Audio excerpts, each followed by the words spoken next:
Oh my gosh, you're selling your home and there's an inspection coming up because you're under contract. What's next? So I always like to tell sellers it's not anything to get stressed about that you have an inspection coming up. The good thing to remember is that there is no perfect house out there. Even new builds have issues. So whatever the buyer has agreed upon with us as far as an inspection period, they have time to have a home inspector come out and do a complete look at the whole house to see any issues that might come up. Depending on the age of the house and some of the different updates that have been done to the house, they may schedule a specialist either at the same time or after they've done the preliminary home inspection. So you might have a roofer come out and take a look at the roof if you're living in a 40-year-old house that has never had the roof replaced.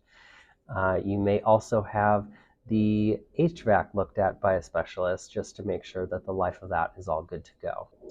And I get it, I get it. You don't want to make these repairs. You just want to sell the house. You want to be done with it.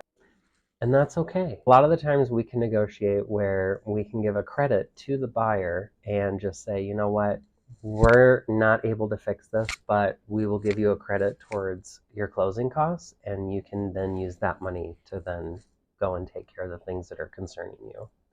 And in other instances, you can have both parties agree to go halvesies on something. Like if the HVAC is not broken and it's still working, but it's probably going to have to be replaced in the next year, maybe you cover half the cost of that and the buyer covers the other half.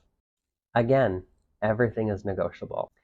After the buyer has completed their complete inspection period, now they're going to submit what's called a BINSR, a buyer inspection notification and seller response. This is a piece of paper where basically they say, here are the things that we want fixed on this house. Here's the things that we want to credit towards. Anything having to do with what they found during the inspection period and how they'd like to proceed.